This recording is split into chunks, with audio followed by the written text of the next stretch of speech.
Hey, everybody. It is that time of year again. In this episode, we are going to be looking back at the last year and counting down our top 10 films of 2022. Let's get right to it. This is Flicker Effect, episode 427.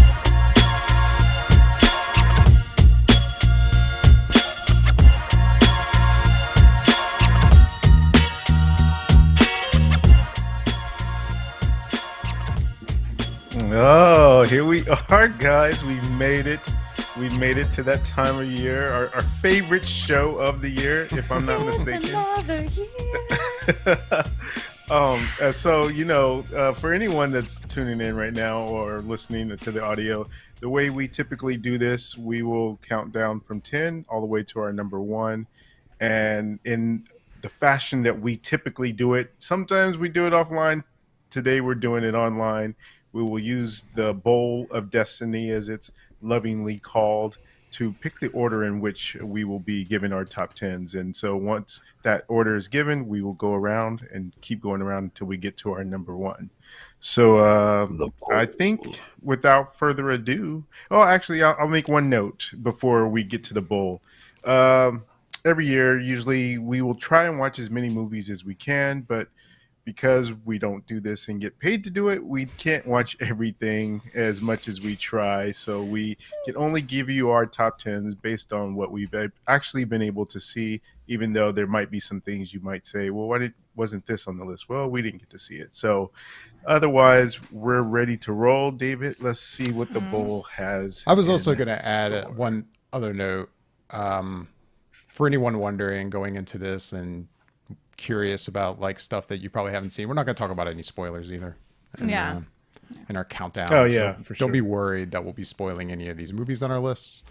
No, this is a spoiler free episode. So anyway, you want to do the bowl of Destiny? The bowl. Who's going to go first? Should I just pick all four right now, or am I just picking the first one? Let's just do the first one. Let's just do the first one. Yeah. And then we'll see who's going last by default. And Bobby, I really got to say thank you for that disclaimer that you just said about seeing movies, because as I scrolled through the list of 2022, I realized that my movie-going experience was rather pitiful this year. It was not it was not great. And I was like, oh, wanted to see that, wish I had seen that. Heard a lot about that, and that sort of thing. That's been a big theme for my list. So I know that a lot of my stuff is not going to really reach out and kind of touch base with a lot of you people out there. Even my team here, they're all just gonna be like, wait, what? It's really because it made it on the list because there wasn't anything else to put on the list. And I don't think it didn't grow. I didn't think about like leaving a couple of spaces just blank and going that way, but I you know what? If I watched it, I made the list, so let's try and do that. Yeah, so next week. Yeah, imagine us doing a show where we skip Yasha for 10 and 9, and he doesn't start until 8 because he didn't. I don't have 9 and 10. I got nothing. I pass. It was almost like that, guys. I'm not gonna lie. It was almost like that. Like it was catch you guys at bad. 5. Yeah, next I week. was like, did I even see 10 movies this year? Like, that's how bad it was kind of getting when I was going through it. I was like, I mean, you saw 10 movies, but were there 10 movies even worth mentioning? Right, That's a right. big yes, thing. that's a fair point. That's a But fair yeah, point. That's a next very week, fair point. next week we do the honorable mentions, and then we also do things we just didn't even get to see that we wanted to see. And I'm like, that list is long, so long, so long. Anyways, the bowl of destiny. The bowl of destiny has spoken. First is Michelle. Oh, have I? Yes. Have I ever gone first? With the I don't know. I don't know. I don't think I have. The bowl has spoken, Michelle. The ball bowl has has spoken. spoken. Okay. For my number 10, it is Triangle of Sadness, directed by Ruben Ostlund. So this is a film that I just recently watched, and I've been wanting to see it for quite some time. And it takes place in 3 parts. And all I can really say without giving too much spoilers away is basically it is a journey of a group of people who, in different levels of privilege and non-privilege in our society. And that could be based on money, it can be based on gender, it can be based on sex, it's based on a lot of things. And it is constantly free flowing. Not a lot of people in this film that you would know by name, actors and actresses. I think Woody Harrelson is probably the biggest name probably in this film. It is, I guess we could say it's a dark comedy. I would go with a dark comedy. It is disturbing on many levels. Because it really makes you think about a lot of different things. But overall, it's one of those, I think it's a movie that you're either going to really like it or you're really not going to like this movie. There's some rough scenes and rough seas ahead in this film. Ooh, I see what you did there. But yeah, my number 10 is Triangle of Sadness. Did you know, by the way, that I didn't know this till today, actually, that the actress in that, basically the lead actress, passed away. Died. Yeah. Yeah, back in August. I had no idea. Mm-hmm. I can safely say the model. Yes. Really? Yeah. Yeah. Yeah. She was so young. Yeah, she died. I think she's 32. What? Like, so it was like, I think what I Oh read my was gosh. like years ago, she had a car crash and had her spleen removed, which I guess Ooh, makes you that's- susceptible to infection. And it was some type of bacterial infection I think she died from. Like my before, like right before it had like its international release or whatever. Like, Oh, that is so sad on so many levels.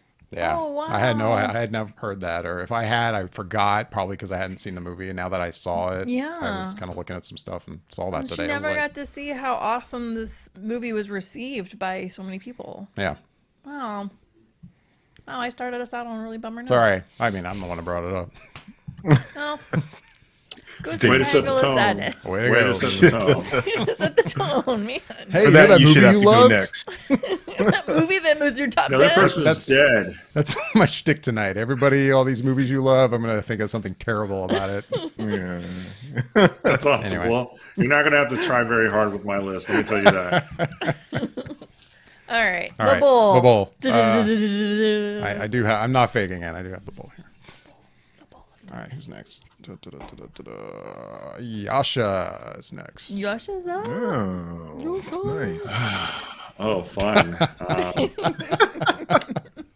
As I said, no, I don't got this. That is something that I do not have. All right, so my number 10 movie that I enjoyed this year, strictly for nostalgic reasons, because they brought so many people back into this film from the very first one made years ago, was Jurassic World Dominion. I know it wasn't great. I know it wasn't fantastic. I kind of enjoyed it. I like the idea that Jeff, that all the actors kind of Bridges? Or made not their Bridges. Bridges. Goldblum? Thank you, Jeff Bridges. Goldblum. Goldblum. Yeah, Jeff that's Goldblum. it. Thank you, Jeff Goldblum. Yeah, he came back, and it was just a fun popcorn film, and that's what I'm going with. It was directed by Colin Trevorrow. Trevorrow. Yeah, I Colin Trevorrow, whatever. It was compared to some of the other movies that I was looking at. Trust me, this is a winner from what I've seen, and I'm gonna go ahead and just run with that. It's nostalgic. It's strictly Nostalgia. nostalgic when it comes down to it. It's just strictly nostalgic. That is So okay. that's what I enjoyed. So that's what I'm going with, and that's what I'm sticking with. That is okay. Jurassic World Dominion, you're number 10.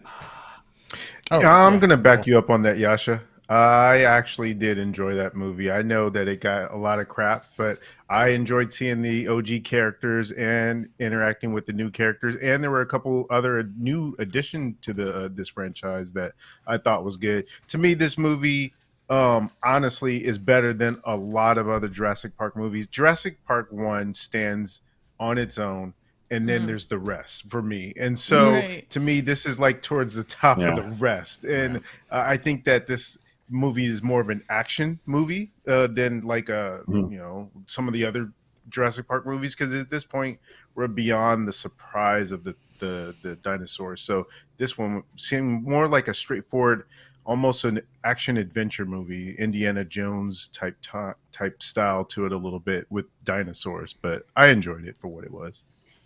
Agreed. David and I didn't even see I haven't even seen it. I mean, I'm sure we will watch it. I mean, look, you're not missing much. Spoiler alert: dinosaurs kill people. I mean, there you go. All right. All right. The Bowl. The Bowl. Do-do-do-do-do. Oh, me. It's you.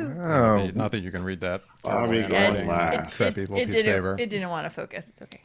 It's fine. Okay. My list. First, I'll say, as I get ready to type in my number 10 here, I always like cram before we do this. It's kind of my deal. I'm always like the last 2 weeks before we do this episode, I am watching tons of movies. I didn't do that as much this year. This is probably the least amount of cramming That is very true. I've done. I mean, there's been previous years where I took a day off work and like just watched movies all day. Like I definitely didn't do that. We watched, one movie like most nights or some nights, but I didn't do as much cramming. But then the thing is, like, I still had no problem putting together 10 movies, and that's because it seems there were a lot of really good films this year. I say so it seems because there's also a lot of movies I did not see that I really wanted to see. No. As usual, I'll go and check out other people's top 10 lists to kind of get a lay of the land, if you will, as to what should I check out. I didn't so much do it this time. That I didn't so much like watch more movies but there seemed to be a really good year for film, and there was plenty out there.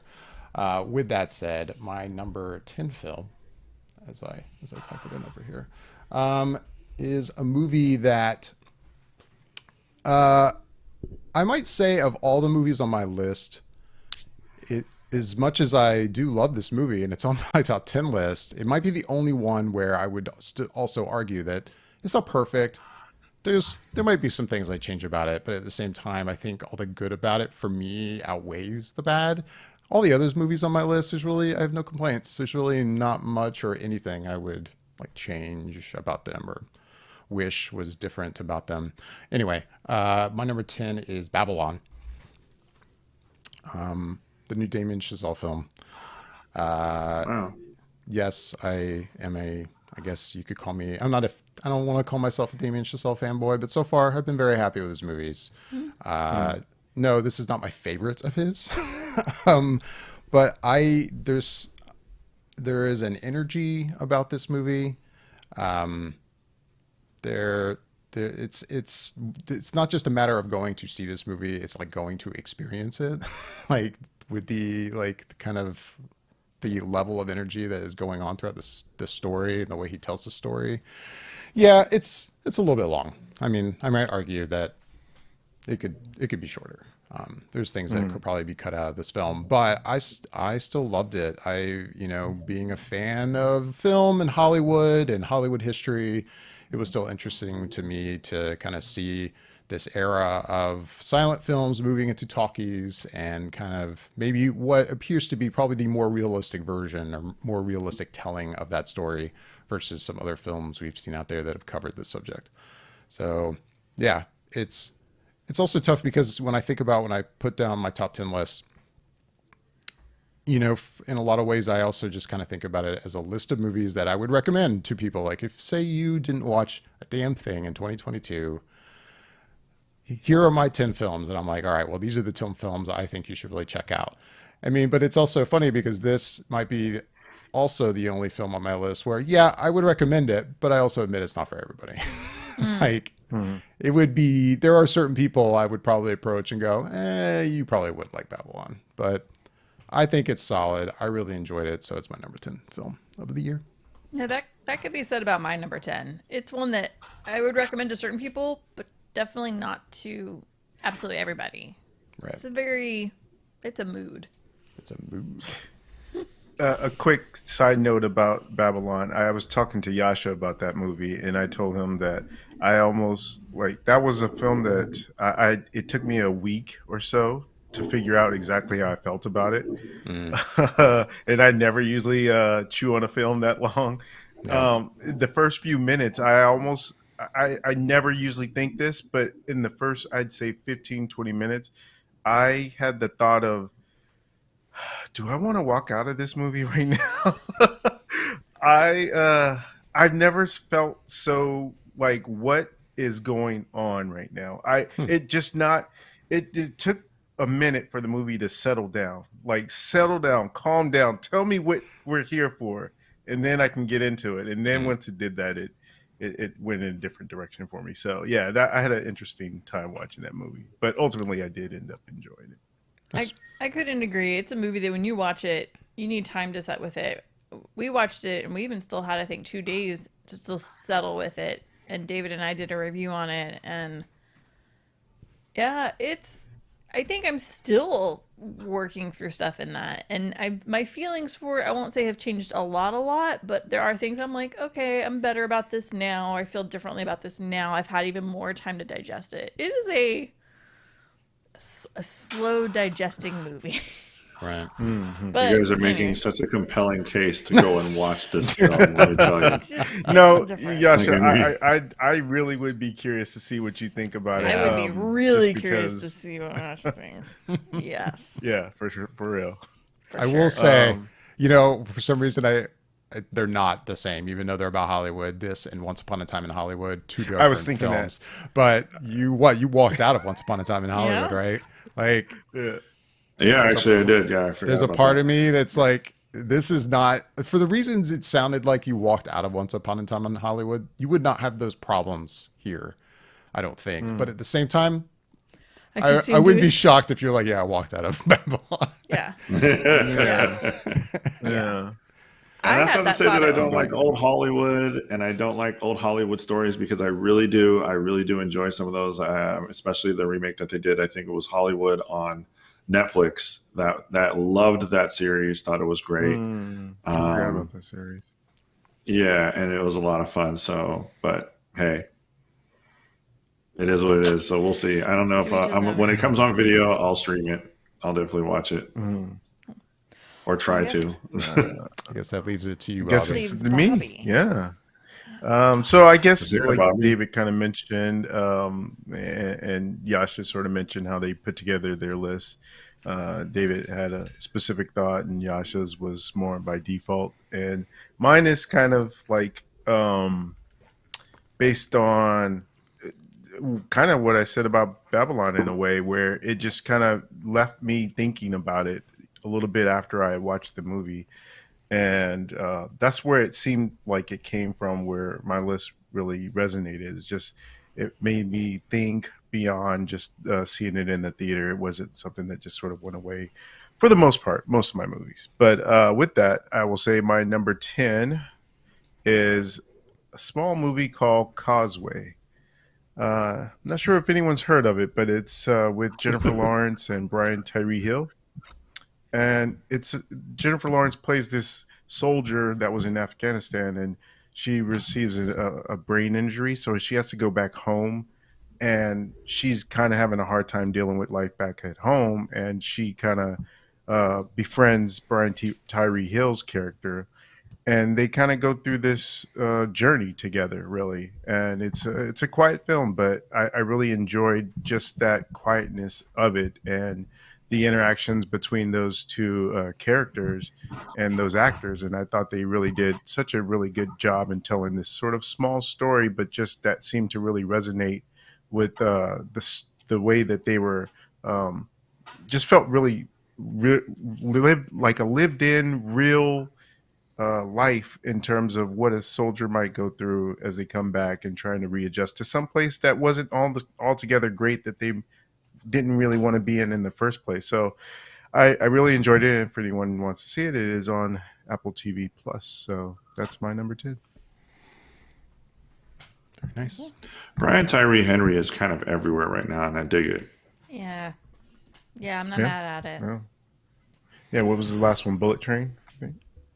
Yeah, I think so. All Yeah. Yeah, he's really good. right, Michelle, I think it's back to you. Back to me. Number 9. And I didn't really touch on it because I got so excited that I was going to be the first person to go this year. But yeah, when I did my list, kind of the same, a little bit like David. I think basically I just write a list of all the movies that I see that I would even consider thinking, oh, just movies that basically I'm like, I saw it and I liked it. Write it down. And then from there, I just whittle it away. So a lot of the films on my list this year are definitely like, it was based really on a feeling of how I felt after seeing the movie. Like, how did I feel? Was I happy with this film when I was done viewing it? And that's really maybe not even happy. Just did I see this movie and go, that was a good film? Like, was that my gut reaction? And that's really where my whole list lies basically this year. So my number 2 is Number 9. Number 9. Oh, because it's my second. Right. Going backwards from 10, my number 9 film of 2022 is The Menu. Comes from director Mark Mylod, I think. Mylod? I think it's Mylod. Below. Is that it? Could be. I don't know. Anyways, The Menu. The Menu is another film that I think is only for, I think some people would like it, some people probably wouldn't. But it was different and unique, and it kind of came out of nowhere a little bit. And it really kind of leaves you guessing as to where this film is going to go at the very end. Like, just how exactly is it going to play out? And yeah, I that movie ended, and I was like, wow, that was a solid film. It was a solid story, and I enjoyed it. And I'm very happy with it. So yeah. I'm kind of surprised. I thought you liked it, but I didn't think you liked it that much. I think the more I thought about that film, I think it just kind of got built, and I was like, oh, I am happy with this film. I did like it. Like, I'm looking forward to watching that film again right now. Nice. So yeah, like that's what I'm saying. My list is basically Available on HBO Max for anyone. It is. I know it just got dropped, but because we've been focusing on watching new things in the last week or two, it's Right. rewatching film hasn't really been at the top of the list. So, but it is now. It's a free for all now. So yeah, The Menu. You're number 9. My The number Menu. 9. Yasha.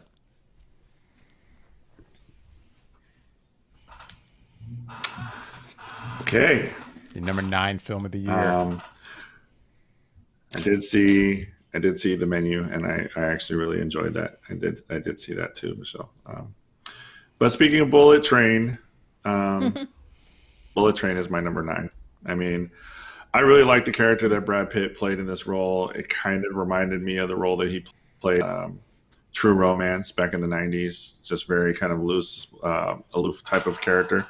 And I just thought it was a lot of fun. And there's so many stars in the film and so much talent. I really dug it. I just thought it was a great little action piece, really funny. I've already watched it a second, maybe even 3 times since it's been available on video. I watched it on a plane and I watched it at home too. So I didn't realize I liked it as much as I did until I just had it again to kind of, get a chance to watch it. So that's what my number 9 is, Bullet Train. Nice. Very nice. I like Bullet Train. I did too. It's a solid film. I'll go ahead and say it's not on my list, but I enjoyed it. Yeah. I'm with you. Well, you saw more than me, so it was really out of maybe 12 movies. So, all right. Oh, is that me? It's you. It's my turn Back for to number you. 9. My number 9 film. I'll just jump right into it. This is for you, Yasha. It's Avatar: The Way of Water. Oh, sweet Jesus! I'm logging off. Oh man, you're walking out of my movie. Avatar: The Way of Water. Well, we waited 13 years for this film to come. It kind of like how I said Babylon is an experience. Avatar: The Way of Water is a very different experience, but it is an experience in a movie theater. As we talked about in our review here on the show a couple episodes back, it, in my opinion, is a film that if you should see it in a movie theater right now, if you haven't seen it yet, and you should see it the right way. I mean, it's shot in 3D, it's shot in high frame rate or a variable frame rate, actually. And the experience of seeing this in a movie theater was, I mean, really like nothing I've ever seen. I've seen some other high frame rate films in a movie theater. This is by far the only one that I felt like worked, and it worked really well. I have not had a chance to see this again, mainly because I've been trying to watch other movies I haven't seen before to kind of prep for this episode. But I am hoping to make it back in it.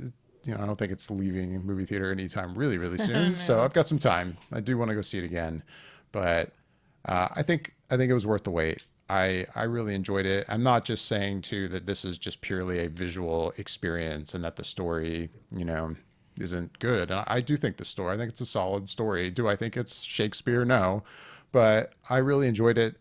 I connected with these characters, especially considering there's a lot of new characters in this movie that are really the leads of this film. That our leads from the first film kind of take a backseat, and it works. I really really liked it. So yeah, and again, just what this does with just the technology, I think I can't not put this on my list. Like I thought it was great. So Avatar: The Way of Water is my number 9. Nice. Nice. Come on, Yasha. David. Yasha. Sorry, for those who are listening, Yasha's Just hanging his head. he's got to look. Sad times for Yasha. What were you saying, Bobby? David. Hey, no. I Yeah, feel a little totally disappointed in David this year. What? What's that? What's that? Yeah. At number 9, 'cause he's already disappointed. You know, normally I I feel will like, okay, co-sign on that. I'm this- disappointed too, David. Wow. No. I guess Bobby thought it was going to be lower not down. for the reasons you think. I'm disappointed. Well, not that. It's just that I figured, every year we come into this not knowing each other's list. I don't know if we mentioned that, but we don't know what each other's top 10s are. Right. I feel like this year, David is a walking billboard for a spoiler alert of what his probably number 1, 2, maybe 3 movie of the year Really? will Yes, be. I would agree So with that. I'm walking kind of mad at that, but Sitting billboard. Yeah. Yeah, city for anyone that can't. So or you're watch reacting this, not you'll- having you'll anything learn to do later. with We'll to see. Avatar as my number 9. You're just saying because of the hoodie I'm wearing. No. Gotcha. Yes, exactly. Okay. Exactly. We shall see if it goes that way, but we'll see. All right, so my number 9 actually has already been spoken about, and Michelle mentioned it at her number 10. It's Triangle of Sadness. Nice. And I will say the reason this movie made my list, one, because of the reasons that Michelle talked about in terms of the class sort of clash between classes and genders and all that good stuff. There is a scene in this movie on a boat that made me laugh to tears because I couldn't stop laughing at how crazy it was. I don't know, maybe everyone else might not think of it that way, but it's definitely dark humor in a sense. But absolutely, there's just a lot of themes going on within this movie, and there's this other character in the movie that I really felt like really kind of stole the movie once she had a chance to shine. But I won't say too much more because, I don't want to give too much away, but it's definitely one people should check out and prepare yourself for that boat scene. Yeah. I will agree. We just can't talk about it. It's just No. you just have to experience. Yeah, I mean, I haven't talked about Yeah. the movie. I went into it blind, but I'm glad I went into it blind. I'll say that. Word. Cool.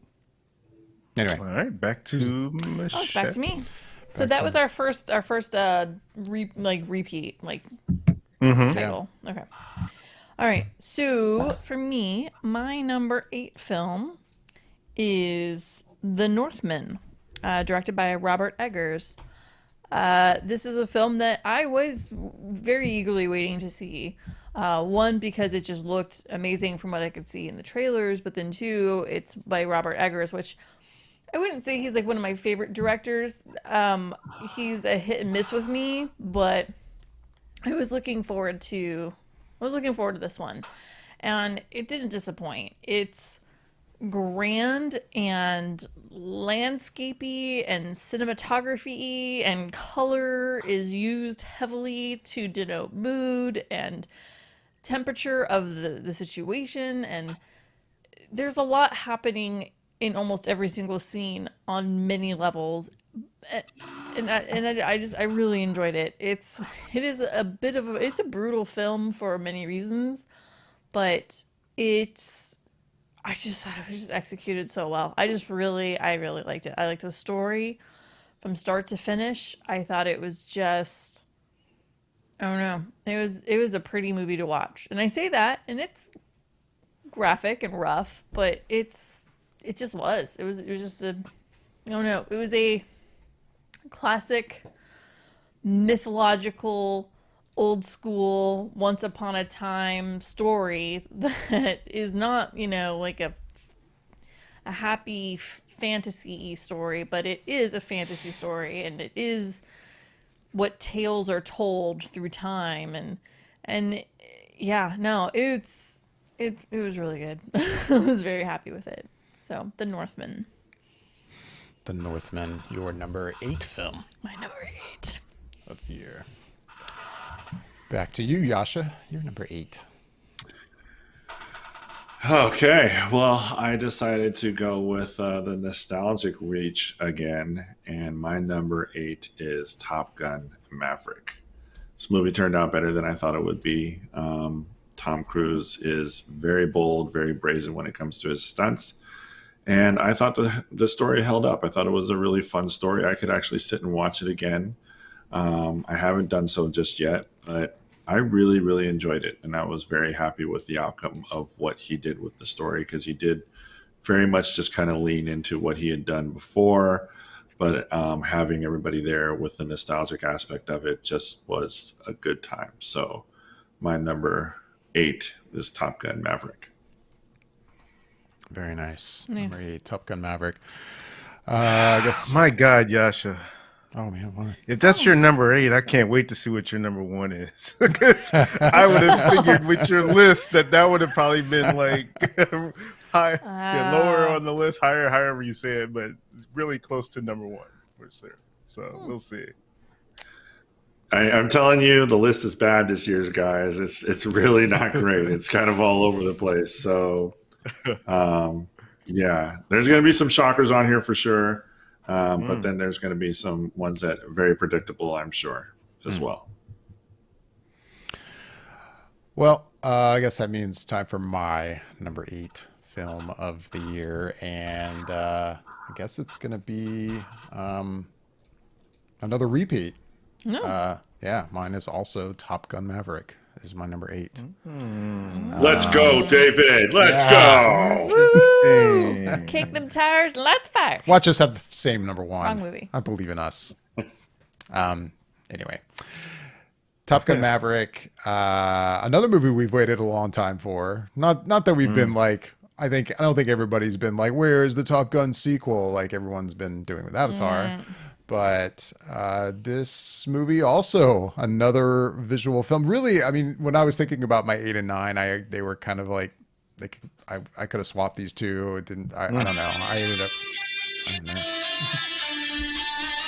Keep talking, buddy. Yeah. No. I was very happy with this movie. Seeing this also in a movie theater opening weekend was one of those summer blockbuster movie theater experiences you don't get very often. I know. I think I remember saying it.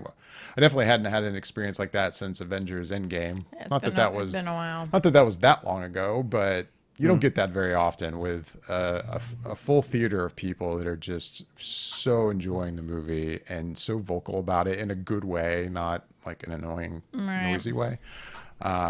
it was a lot of fun to watch this in a movie theater, and it's a lot of fun to watch at home. I've seen it at home once since. Visually, it is amazing, and it's a great story. You know, the way Tom Cruise always tells it is that he wasn't going to make the sequel until they had the right story, and if that's really how this went down, I mean, he pulled the trigger on the right story, in my opinion. This really worked for me. So yeah, pull the trigger. Oh, yeah, you like that? Well done. Yeah, it was just a fun movie. Like, I'm with you on that, David. It's just like, it really just, I mean, I don't know how, I mean, I didn't really hear rumblings about a sequel until like 2000, I don't know, 12 or 13, that they were like really wanted to do one, or people were pining for one.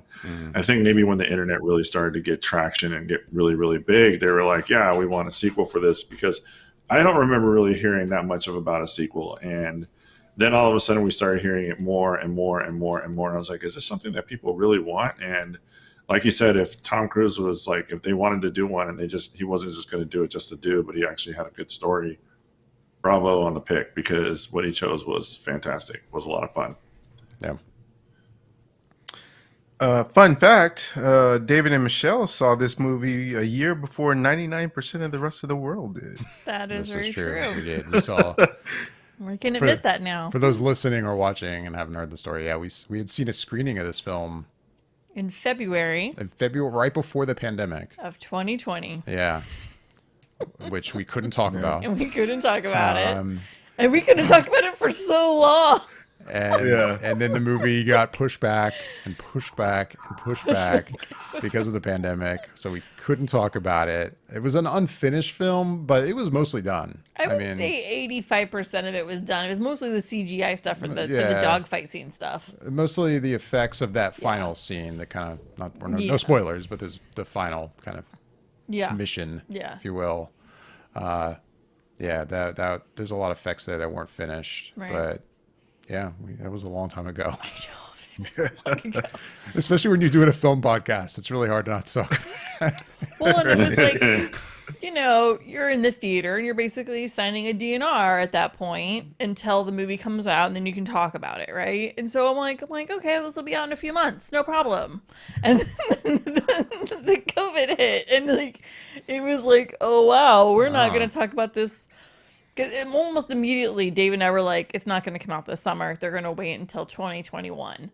Like, we just had a feeling. And then 2021 rolls around and we're like, oh, dude, we're never going to get to talk about this movie. Yeah. So it was interesting to hold that one in for a long time. But then we went and saw it opening weekend. So, yeah. Anyways, Bobby isn't it NDA or or NDA. You said it, do not resuscitate, but it's fancy. Yeah, I was like, they made you sign a thing that made you say if you die, they won't bring you back. They won't bring me back to life if I talk about this that movie is so good, it might kill you. I'm signing a DNR.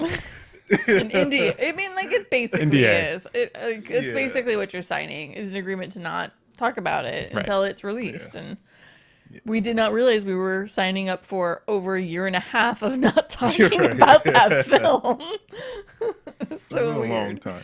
Yeah. It was a long time. All right. So my number 8 is a movie that I don't know too many people have seen, but it was definitely one of those movies that sat with me a while after seeing it. It was very disturbing and a little bit just kind of like a mind F kind of a movie.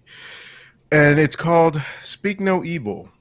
Now, I'll read the tagline from IMDb because I don't really want to talk too much about the movie. It's one of those ones I really think that people should just watch and go in cold and not even really look at the trailer if they can avoid it.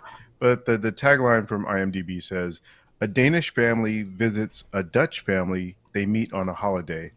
What was supposed to be an idyllic weekend slowly starts unraveling as the Danes try to stay polite in the face of unpleasantness. And it's definitely sort of in the vein of a psychological thriller kind of movie, but it's very interesting in the idea of if someone is doing something, and the way society works a lot of times is that you almost will bury your own feelings to not offend someone else, even though they may be offending you. It's like, how far would you go before you actually say something? And that's sort of the general idea there. But it was very good, and I enjoyed it quite a bit. So that is my number 8. Speak No Evil. And I'm sorry if you said this. Is it in theaters now, or is there a way to stream it? Or It's streaming. Yeah, it's like on either. demand or- I think it was. I want to say it was on Prime Video. I don't Okay. even think you have to pay for it at this point. It might be one if you just have Prime, you can watch it. If I'm not mistaken. Nice. All right, what are we moving on to number 7? Moving on to number Back to 7. you, Michelle. All right. Well, it's a three-peat. Top Gun Maverick. Pew, pew, pew, pew, pew, pew. Directed by Joseph Kosinski. I don't really have a whole lot to add to this. I mean, it's nostalgic. It's fun. It's, I don't know, it stirs up a lot of emotions. The original movie was something I saw when I was very, very young, and growing up as a military brat, like, it was just a movie that was kind of, I don't know, especially like in the summers, it just seemed to like always be on in the background. Like, I go to somebody's house and it was on. Like, it was just always a movie that I grew up with constantly, and it just was kind of part of my childhood. And this movie, yeah, the story it's solid. Like, it's not like, it doesn't need to be like a really deep, thing, but it has its moments, and it really, I don't know, it connects, and it works. It works really well. I really enjoyed seeing it in the theater for all the reasons David was saying, to be with audience members we're all rooting for the home team here, and we want everybody to live, and we want this to work, and we got this, go team go, and it just, I like it. I can only imagine that it was the feeling that it was like watching the original film in theaters back in the mid 80s. It had to have been almost similar. I mean, and I was obviously too young to know, but yeah, like, it was fun. It was a fun film.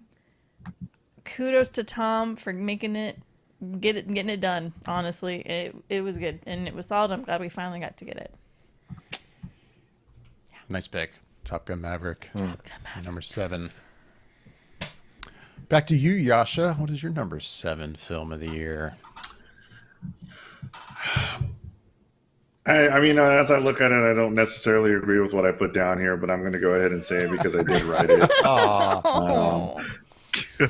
And my number 7 is Uncharted, with Tom Holland, Mark Wahlberg, Antonio Banderas. Yeah, it's stretching at that point, but it was, when I watched it, I thought it was fun. I thought it was funny. I like Tom Holland and Mark Wahlberg's chemistry, even though the movie was pretty predictable. I enjoyed it. I thought it was fun.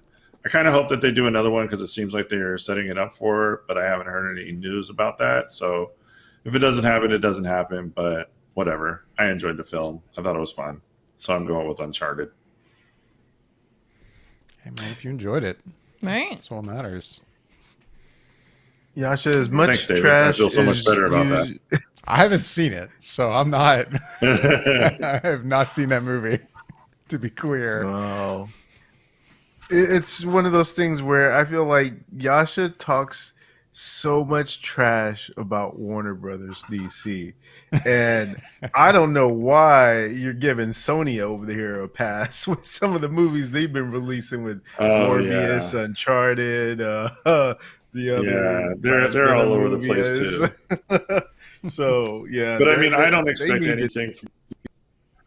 I don't expect Some anything better from work. Sony either when it comes That's to fair. what they're doing, especially with their whole Craven the Hunter story and stuff like that. I expect it to be kind of dumb. They're going to really try to hold on to some of these characters, and I think they're just going to fail miserably. Mm-hmm. Just like they really let me down with Venom 2. I thought that was going to be a fun one, and it was pretty pretty poorly done. Like it just seemed like a mistake. Like, and it took me a minute to get used to the first one. And I was like, once I got into the first one, I was like, okay, that was actually kind of fun. I can see that. And they set it up for an amazing story for the next one. And it's like, to reduce the character, one of the most pivotal characters in the Spider-Man universe and his villains and Carnage and stuff like that, to what they did to it, it's just a shame. It's just a shame. Kind of got sidetracked there. Sorry about that, David. By all means, let's hear what's your number. Oh, yeah, that's right. I was about to say 7. Bobby, but it's my turn. Yeah. My number 7 film is one of the movies I saw more recently. So I haven't had a chance to talk about it on the show yet. I will talk about it a little bit now, but it has also been brought up already. That is Triangle of Sadness. Yay! Yeah, we have. It's just our norm, Michelle and I, if we see movies together, even though it's like we're seeing movies that we may not talk for about a week because we're, just prepping for the show. Yeah, we haven't talked about our thoughts on it. You liked it. Yay! Yeah, I liked Triangle of Sadness. Like I said earlier, I went into this blind. I never saw a trailer for this. At least I don't remember seeing a trailer for this. I remember you talking about it on an episode. I think you did, Bobby. I forget how far back that was. And I was seeing it on some top 10 lists. Michelle, I know you wanted to watch it, so I was game. Yeah, I saw a trailer a while ago and was like, I wanted to see it, and it started showing up on lists, and I was like, oh my gosh, we gotta watch this. Yeah, so it made it into the kind of run of films I saw this past week, as opposed to some other movies, which I still really want to see. But I'm glad I saw Triangle of Sadness. It's good. It is, the middle act of this film is something. It's That's so all good. I'll It's say. so good. It's so good. Yeah, that's all I can say, man. I mean, I don't want to talk spoilers, but my God, it is something else. But I'm not, this isn't just a great movie because it's like, oh man, it's going crazy places. It's a good story. I really liked it. Yeah. I don't know. I mean, you guys have already talked about it, so I don't know what else to add to this. But Triangle of Sadness, it's available on demand. I don't think it's on one of the streaming services right now. We just rented it. No, not yet. You almost can't talk too much about it because it gets really spoilery if you Right. talk too much about it. Like, I mean, all I can really say, like, I'm sure you guys agree, it's a 3-part film. I would say the first part, in my opinion, is probably the weaker part of the 3 parts. Man, that second part just drives it home quick, and it's just done. It's just enjoyable. It's an enjoyable. I will go as far as to say it's an enjoyable hot mess to watch.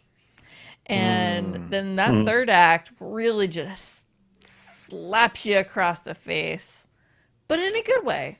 Yeah.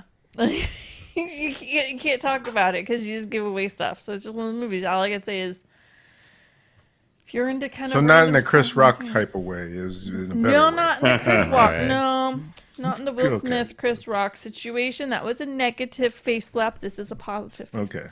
I don't remember if we already Got it. mentioned. I think because this film won, I think the Palme d'Or at Cannes, right? Yeah. It did. Yeah. Yeah.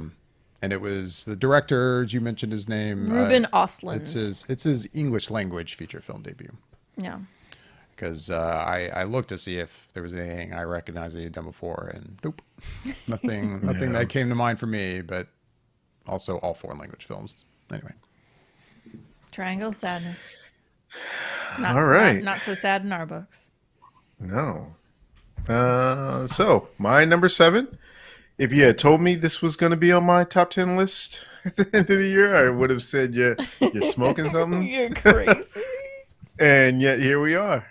My number 7 is a movie that sadly did not go to theaters. It went straight to streaming, and it was unfortunate that it did because it deserved a big release. And it's Turning Red. Oh, Wow. wow. What a fantastic little movie this is. I never would have guessed that I'd be into a movie about a young girl that turns into a big red panda when she gets too excited. but yet that's the basic premise of Turning Red. And Pixar, it was Pixar if I'm not mistaken. Yes, it was Pixar, because all the Pixar movies went straight to streaming and the Disney movies went to theater. But yeah, this one was more heartfelt and back to form in terms of like what Disney or what Pixar does. It's sort of reminiscent of a little bit of Inside Out, and I just really felt like it sort of had this very, very good emotional core, and the characters that they were her clique of friends all stood out as well. And so I just really just had a good time with this movie, and I'm sad that they never released it in theaters, and who knows, maybe they'll do a sequel to it and we'll get that in theaters. But yeah, really enjoyed it. Turning Red. All right. That's a good one. I'm looking forward to next week when we talk about honorable mentions. I think it'll be fun. It's a pretty long list, actually. This year was a good year. No, it's not just me. Yeah. No, there was some good films this year, and I think our honorable mentions will reflect just how good this year actually really was. There's some disappointments too, which we'll do disappointment, greatest disappointment. Yeah. We each pick one greatest disappointment. Yeah. I think we'll all pick like a single most disappointing film. But if you have any other disappointing films too, we bring them up. But that'll be next week's episode. That's next week. Yeah. Okay, so it's me again. It's you again. Your number six film. Man, we got to start. We're moving right along. Okay. Number 6 is James Cameron's follow-up to Avatar. It is Avatar: The Way of Water. I'm going to try to go through this quickly. I never saw the first film until the week prior, actually less than a week prior to seeing The Way of Water in theaters. And as David said, it is no Shakespeare. I think the scripts for the films are lacking, although I will say The Way of Water script is far better. The storyline, though, in this, I think, is very, very good. And it goes without saying that the special effects and the things that happen in this movie it's movie magic. It is spectacular. It is a spectacle. You really have to experience it. You at least have to experience it in a theater, and if at all possible, somehow in 3D. It is just something to behold. It is an experience. It just is what it is. And I thought the story was solid. I enjoyed it. I enjoyed this far better than Avatar. I think even if I had seen Avatar when it came out, I don't think I could have placed that film in my top 10 that year, except for maybe at 10, based on effects alone. Because I will say in comparison, I don't like the first one at all, really, compared to this one. So, yeah, no, Way of Water. My number 6. I am shocked. If you had asked me 13 years ago if an Avatar film would ever be in a top 10 list of mine, that alone said, I can't speak for everyone here, but it makes me happy that you enjoyed it enough to put this in your top 10 list. I enjoyed it. I really did. It surprised myself, honestly. It's moved around a lot in my list, I will admit. It even moved around just before this. Like, it and Top Gun were very back and forth. Right. But, yeah. I literally have been going back and forth on it in Top Gun until literally we've been doing this. So, yeah. Nice. That's what I got. Avatar: The Way of Water, you're number 6. Yasha. I've really let Yasha down. He's probably pretty... Come on, Yasha. Give us an Avatar repeat. You can do this. Oh, we can't hear you. Are you muted? Oh, no. Are you muted? I was. I apologize. He was so distraught over my choice. He muted himself. I just... To avoid any of the sound effects that were coming out on this end, I did mute it.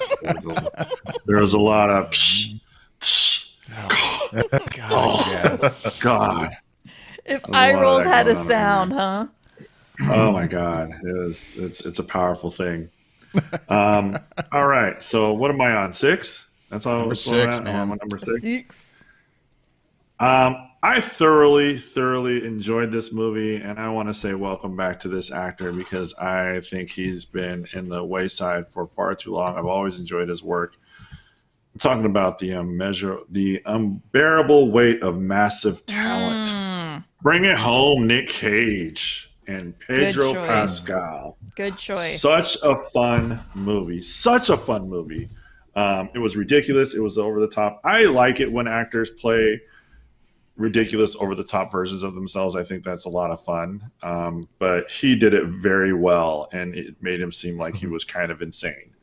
And I dig that because I think he actually is kind of insane. Yes. From some of the reports that I've read about him and the interviews, and he's definitely out there. And I think it's cool. Like I mean, he doesn't do anything that hurts people. He's just really a far out kind of guy. And I really enjoyed this movie. I thought it was a fun one, and I definitely would recommend it to anybody who's a Nick Cage fan because you won't be disappointed. That's another one I That's a didn't fun get one. to see. I wanted to see it, but Oh. We tried to kind of squeeze it in this week. We tried squeezing it in earlier this year at some point. I mean, yeah, it was Like, more just earlier this feel year. like but This is a lot, and I do still want to watch it. It's fun. It's on the list of to watch. Yeah, it's a It's fun been- movie. I think David, I think you'll really like it. I mean, It's Michelle, been I on think a you'll lot like of- it too. But It's been on a lot of top 10, top 15, top 25 lists, quite honestly. Like if you go through the internet and kind of look at a couple of them, it's on there. It is solid. I mean, it's weird, but it's so much fun. It's Yeah. very fun. all right, I guess that means it's my turn. Is you My number 6 film. I'm really happy that this was a film I enjoyed that was able to make my top 10 lists. And what I mean is this is a director whose first film I loved, a lot of people loved. I was not a big fan of his second film. So I was skeptical but hopeful and just really wanting to enjoy this, and I really did. So yeah, it's on my top 10, and that is Nope. Jordan Peele's Nope is probably my number 6 film of the year. Very cool. Very cool. Yeah, I don't know, like that second film of his was Us. It just wasn't for me. And then I started to get worried, like, oh man, are we gonna have a situation where it was a director who he had like one great movie idea, and now maybe he won't make anything else that'll stand up to that first film. So I feel like we've seen that kind of thing happen before, and seeing this movie, I'm like, no, that is not the case. Like, he's a very talented filmmaker. And there's things about Us that shows he's a very talented filmmaker, even if overall I really didn't care for that movie. But Nope was solid for me. I really liked it. Unfortunately, I've only seen it the one time. I've been looking forward to watching it a second time, and I need to make that happen. But Yeah. I don't think it's on like a streaming service or anything right now. I think you can just rent it or buy it, as far as I know. I think you can just buy it right now, yeah. Yeah, but Which is fine with me. yeah, no, I mean you can rent it or you can buy it, and I highly recommend it if you haven't seen it before. So Nope. Jordan Peele's third film, my number 6 film of the year. I really liked it. Nice. Snaps. Nice. My number 6. Okay, so back in 2022, if I'm not mistaken, there was a time when during the pandemic, theaters had closed, and then they had reopened for a short time, and then they closed again, and then they reopened again. And I think this movie, for my number 6, came out when they reopened again, because I just remember seeing it in the theater, having such a great time, and feeling like it was a nice welcome back to the theaters for a second time around. And it's Jackass Forever. If you've seen Jackass, you know what you're in for. And this movie didn't disappoint. I've loved all the other movies, and this particular movie is somewhat of a passing of the baton to a next generation of jackassers. I don't know what the plural of that would be. Jackasses. So yeah, it's just they're up to their normal shenanigans and tricks and silly stuff, and I just really had a fun time at the theater watching this movie, and so did the crowd I saw it with. Everybody was very into it because you get to watch a jackass. That surprises me, Bobby. That surprises me. But I mean, I saw Jackass Forever too, and I really enjoyed it. I thought it was hilarious, but that surprises me. But I mean, a lot of times our opinion really aligns. Our opinion aligns very closely on just about everything. So I guess it shouldn't surprise me. It's actually it's another film that has turned up on a lot of people's lists of Really? great films. Yes, I've seen it on at least two that I've looked at, and then yeah, was it on Nice. Yeah, so Yeah, it was on his. I think we've talked about it on here before. David Ehrlich. I forget who he writes for. Is it Oh, I haven't watched the it Rap yet. or anyway? David Ehrlich every year Yeah. does a top 25 list, and this was like his number 10. It was like his number 10 or something like It that of was- his top 25. Really? out of 25. Which- Yes. When I saw that, I was like, I mean, not to say every movie that's on every one of his lists. I'm like, man, these are all masterpieces. But I was like, really, Jackass Forever? Huh? I know, but then That's I- not something That I was was the winner. expected to see on one of his lists. I wasn't expecting Wow. either, but then I've seen it pop up on. I saw it on somebody else's list online and was like, and when I say somebody else's list, it's another reputable like institution, like, Wow. and so yeah, you are not alone at all, Bobby. Like I I've heard it is for quite sure good. thought I was going to be alone in No. that pick because No. I haven't seen his video yet. So I was, man, I'm surprised, but that's cool. It's cool to hear. I'm impressed with us. We are an hour in, and we are officially at the halfway mark. Hey, we're doing all right. We're doing great. Hey. I mean, We got this. We got this, but yeah. So, number 5, halfway mark. Woo woo. You're number 5, Michelle. My number 5 is from one of my favorite directors. Since I was a child, he has been one of my favorite directors. He's got a few I know. misses, but mostly they're hits. And my number 5 is Steven Spielberg's The Fablemans. It is kind of like a biopic for him, kind of, sort of. It is based on his own life experiences, growing up, having his family separate, and dealing with anti-Semitism in different places, and just his love and joy and passion of filmmaking. And part of me is like, maybe I'm spoiling it, but honestly, like, all of this is available to the like, anybody who knows Steven Spielberg. This is the story of his life. He reveals something in this film, which I won't talk about, that he's not really ever spoken about or really revealed, quite honestly, to like major outlets. But it was something that he decided to finally put down on, to finally reveal, I guess, to a wider audience of people other than just friends. Anyways, no, I really liked it. I think Michelle Williams' performance in this is very good. I think, I don't know. There's a lot in here that I think it's textbook Spielberg, and I say that in a good way. It is storytelling, and it is the unfolding and yet still love of a family as you watch develop that is very something that you find comforting from a Spielberg film. So yeah, no, The Fablements, I thought it was quite good. The music is really good. The film story, all of it, it's quite nice. Continue. I mean, I'm not surprised, but at the same time, I'm surprised. I had a feeling you didn't enjoy this as much as apparently you did. I will say I did not enjoy this film as much as I thought I was going to. I still liked it. I think I thought I was really going to be like, oh my God, I love this movie. I went into it thinking I was just going to be going, he hit it out of the park. I'm so connected. And I didn't have that, but I definitely had I really enjoyed the way he's told his story. I feel like, you get a lot of his life experiences in a lot of his films, especially when it comes to divorce. You have it in E.T. and you have it in not First Contact. What is it? Close Encounters. Close of the Third Encounters of the Third. Yeah. You know, and it's a topic that he talks about a lot. Family dynamics he talks about a lot in a lot of his films, and then there's the anti-Semitism, which obviously comes up in his films. I don't know.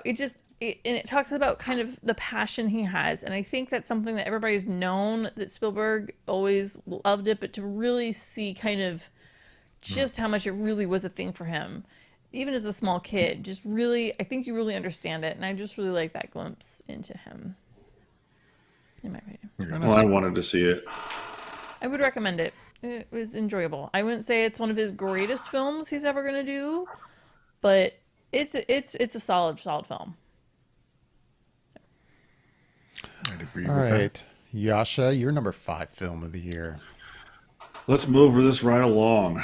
Went a different direction than what Michelle did for her number 5. I went to this one, and it is probably one of the more disturbing films that I've ever watched, and I can't recommend it enough for people that really like that suspense, thriller, messed up type of movie. Talking about Barbarian. Barbarian was a whole world of just mind beep, beep, beep. And I really dug it. Like I dug it. It's twisted, it's messed up, but has a wonderful ending. I thought it had a wonderful wrap up. I dug it a lot, and yeah, I can't recommend it enough to people. So if they like that suspense / horror type shocking film, like this will definitely give that to you. Another movie I want to see. I haven't seen yet. Yeah, that one looked good. I'm not. Think I it's mean, I'm on kind of HBO. picky on scary movies. It's on HBO. That's how I watched it. Yeah, I thought it was on HBO Max. I think we're slightly losing Bobby, unfortunately. Oh no, it's his turn too. No, Oh no, it's no, my it's your turn. But we got still, time to get Bobby back. I think he's still there, but just I bring think it up he's a little still bit. there. He's just frozen. My turn. My number 5 film of the year, huh? My number 5 film is another film I just saw very recently, and it's another film that's also on HBO Max. That is The Banshees of Inisherin. Yeah, this is from writer director Martin McDonough. I believe so you say his name. I mean, for those who aren't familiar with him, he previously did 3 Billboards Outside Ebbing, Missouri. He did One of my favorites. I love that movie. Sorry. 7 Psychopaths in Bruges. He's also, for those who don't know, a lot of his career has been as a playwright. And this is a movie, especially I feel like, where that shows. This feels like a play set on an island off the coast of Ireland in the earlier 1900s. I think it's like 1923, I thought. Yeah. And I mean, I actually also went into this pretty blind. I don't know that I had seen a trailer for this one either. I just went into it knowing that apparently it's pretty good. So, hey, I'll check this out. And I very much enjoyed this film. It's a story about friendship and loneliness and just how to be with other people, and it is also a movie that it's told with the backdrop of the Irish Civil War going on, but at the same time the kind of connection to that is not like kind of knocked over your head. It's well done. I don't know, I really enjoyed The Banshees of Inisherin, so that's my number 5 film of the year.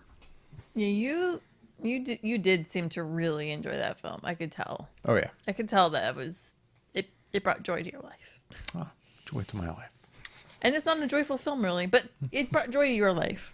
I mean, it's a black comedy, really. It is a black comedy, it's funny. I mean, Oh, it is. in It a has some good kind moments. of crazy kind of way, but it's a funny movie. There's a lot of laughs in it. Yeah. I mean, it's also sad, but very good. Yes. Like I said, it's on HBO Max right now. If you have HBO Max, you can check it out. I highly recommend it. I mean, that director did 3 Billboards, which is one of my favorites. And that's not really like a joyful film. Right. Very not joyful on so many levels. It's not joyful. But yeah, it's one of my favorites, actually. Bobby. Second great. Feckin' Yeah, great. feckin' great. Feckin' great, baby. All right. Let's go My with number this five. feckin' list. Yes. My number five has been said multiple times. So I'll just go ahead and say it. It's Avatar. For all the reasons Yasha and Michelle mentioned, or not Yasha, definitely not Yasha. All the reasons David and Michelle mentioned. It's just such a great theater going experience, seeing it in IMAX, seeing it in 3D. Definitely a better story this time around, even though I am on record as saying I really enjoyed the first Avatar movie. This one I feel tops it and just really immerses you into that world. And I am so glad that James Cameron did make money with this movie, almost approaching the $2 billion mark. And so we will be getting more Avatar, and I'm looking forward to it. Nice. One more person to go. Oh, poor Yasha. They put this on their list. Just saying. Yeah. Where are we? All right, we Michelle. are at number 4, Michelle. Number 4. Ooh. This might surprise David that this movie is where this movie is on my list. Ooh, now I'm curious before you even say it. What could this possibly be? I think you're going to be like, what? Huh. It's a recent watch. Okay. It's a good one, though. It's director Todd Fields' Tar. Yeah, I know Dave and I haven't talked about it. It's this movie. It is watching the beautiful, disgraceful descent of a monster, basically. A monster who's played by Cate Blanchett, who's one of my favorite actresses. She embodies this character, and it's just it's a lovely tearing apart of a person. It's to watch this film. It's hard to talk about, I guess, in some ways, but no, the storyline of this character, of this maestro, of this person who is so capable and skilled to see them believe their own press and let their ego ride and not recognize the person they've turned into, and then to watch it all fall apart. It is a ride, but it is done so well. And I mean, obviously the score is absolutely amazing. I feel like that should go without being said because of what the topic is, and well, I should say the setting of the film. No, this movie is moving and disturbing and wonderful all at the same time. Wonderful to see the destruction, to see it unravel. But yeah, that would be my number 4, Tar. Number 4, Tar. I'm curious, you say I would be shocked because it's so high or so low? Like, would you consider this low? I would think that you would think I would have had it within my top 3. Oh, okay.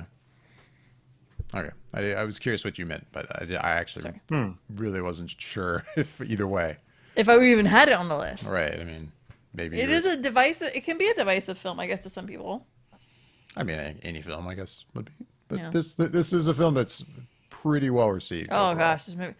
It's. I mean, it. Yeah. No. It's. Yeah. Yeah. Tar. Your Tar. number 4, Yasha. You're next. Your number 4. Again, I went a different direction. Very much so. But my number 4 is Violent Night. Just released this I Christmas. wanted to see that. It was so fun. I had some friends kind of try and argue the fact that it's better than Die Hard, the very first one, and well, I couldn't disagree with them more. Bobby's eyes. Sorry. I looked over. What happened? And saw his eyes when you said that somebody said it was better than Die Hard. Oh, did Bobby's eyes get really wide or something? Oh, yeah. They were very wide. They were like this. Like, Yeah. Yeah. Somebody What? said that. That is a statement. Unfriend these people. Yeah. Yeah, he doesn't know what he's talking about a lot, and he's like, "Oh, it's my new favorite. It's my new favorite Christmas movie. It's better than Die Hard." And I was like, "What the hell are you talking about?" And he's like, "It is. It's just so amazing." And I'm like, "Okay, well, we're done talking about movies. Like when people get that stupid, it's no reason to talk." I to mean, them I anymore. enjoyed it, man, but really, Yeah. As of this year, it's number 4 on the list, just because it was fun, it was exciting, it was funny. It was a cool, weird movie. It was a very weird movie, but it was definitely enjoyable. And honestly, it may even make a rotation for a Christmas movie for a couple of years Right. because it was that kind of weird and that kind of interesting. Like, yeah, David Harbour is fantastic in it. John Leguizamo was really good in it too.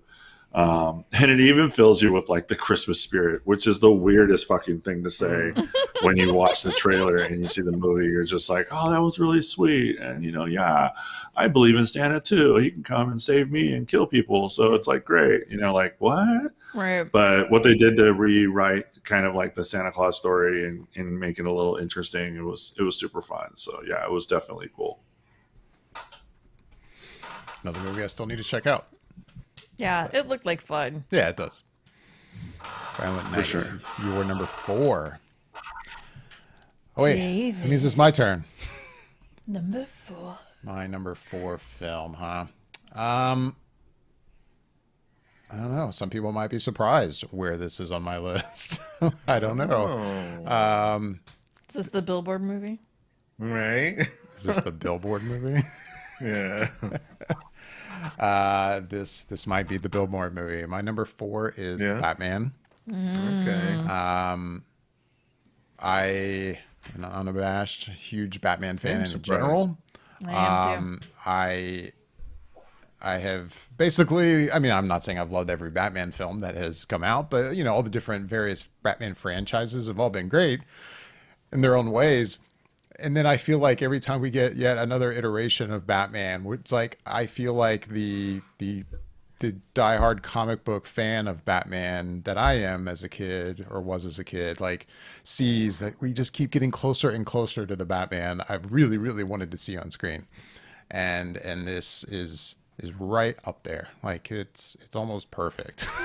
And Matt Reeves is an incredible filmmaker who directed this film. It's not just a general normal comic book film for sure.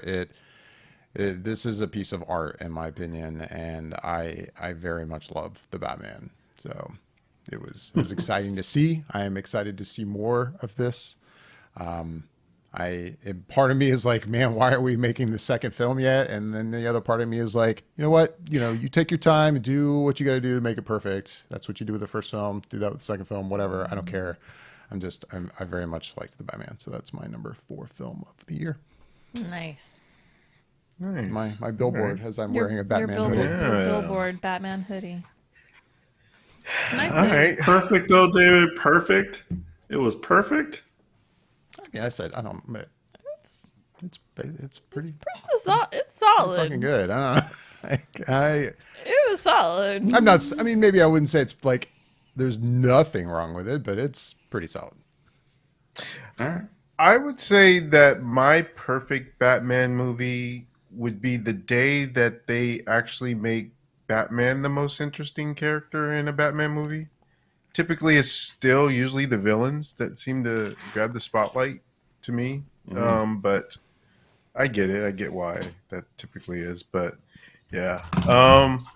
So on to my number 4. You're number 4. Actually, it's been said already, and it's Barbarian. And I will echo a lot of the thoughts that Yasha said. This is a fantastically twisted film, and I love it for it. And it's just one of those movies that is also working on a couple different layers, and it's very clever in the way that it presents its story. won't say more than that. Other than go check it out. I think we already said it's available on HBO Max or one of the streaming services. So, number 4, Barbarian. No. Very nice. We're in the top 3. We're in the top 3. Yeah. This work is good. All right. All right, Michelle. All right. Your number 3 film of the year. My number 3, and I feel like I'm going to hear it from Yasha when I say it, but my number 3 is Was it The Avatar Batman. again? it's the Batman. So good. I listed Avatar twice. I listed it twice. No, I think the Batman is quite excellent. It is a damn solid film. Matt Reeves did a spectacular job. He took his time. He did not rush on this, and it shows. He has infiltrated every angle, every facet of this film, from the way it looks, the coloration, the angles of things, the music that's in there, just the sound effects alone, like the work that went into just literally making the Batmobile sound the way it does. And I hate to even call it the Batmobile. It's like the Bat tank, the badass car that it is. You know, Bad muscle car. the muscle car. So it's a pretty sweet car. But like the levels that he took into this film, it shows, it oozes out of this film. It is so well done, and the story unfolds in such a great way. It's you can't take your eyes off of it. So good.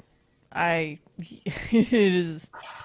Yeah, I mean, you know, we got the Dark Knight series, and I thought that was excellent. I did not think we'd have a film that could make Batman better, and we have this, and it's even more enjoyable. And yeah, I thoroughly love this film. It was definitely one of my favorites this year, for sure. Like, hands down, one of my absolute favorites this year. Very good.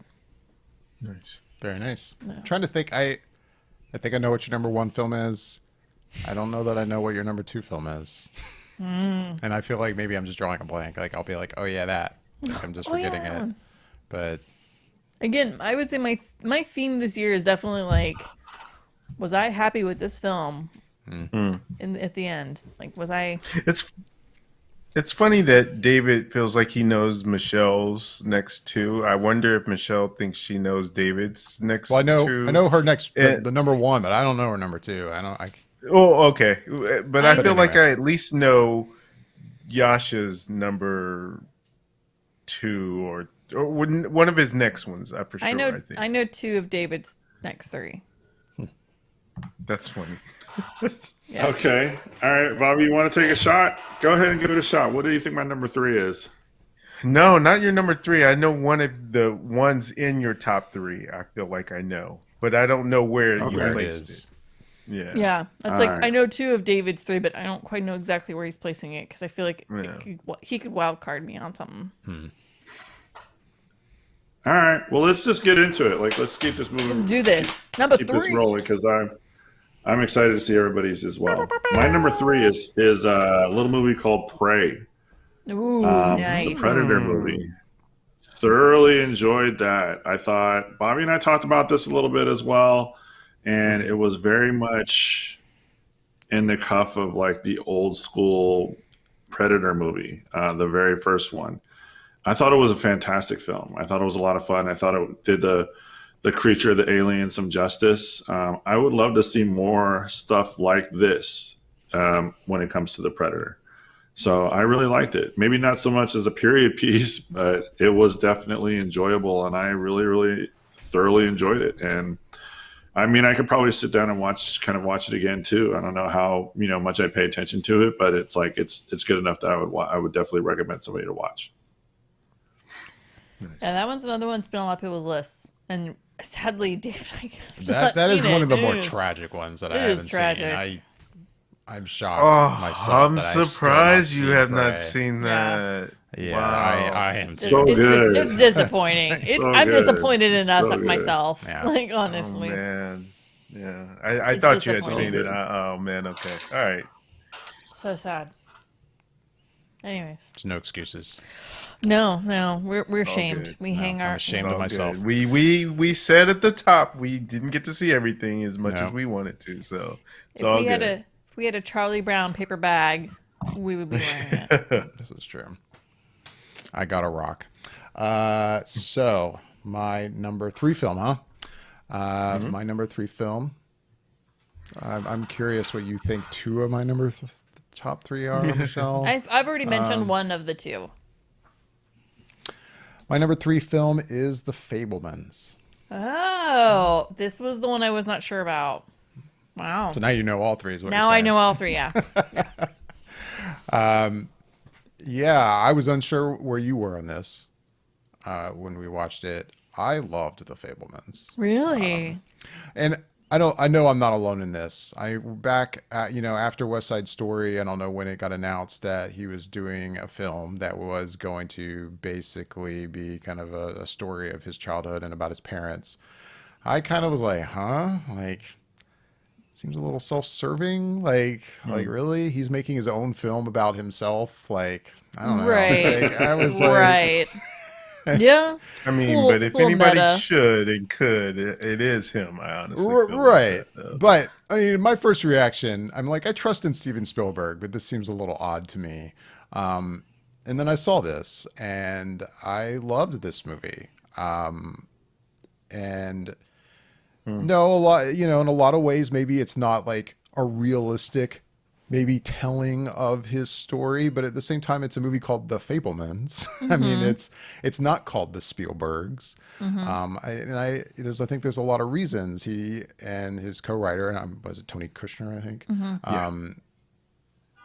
specifically did the creative things they did with this story, and it's just so Spielberg. I mean, obviously I have a lot of love for certain directors, but when I think about my life and if you could go, what director was like basically the director so far that was really like that kind of defined the era of films during your life, it's Steven Spielberg. Right. I mean, like he's incredible. No, he's not perfect. He's directed a couple films that aren't great, but who is? I mean, but anyway, like The Fabelmans, this movie wasn't super long, but it wasn't short. It was like 2 hours. It was right on 2. 2.5 I think it was right on hours, or- 2 hours, 10 minutes or something. It was right. It wasn't bad. And honestly, like it ended, and I was like, "Oh man, it's over." I'm I not, know, I was I'm not. disappointed too. It didn't even cross my mind like what time it might be. I mean, actually, I think what it was is we watched this at home, and we had to pause it for some reason to let the dog out or something. I could see there was like 30 minutes left, and I'm like, "What? Really?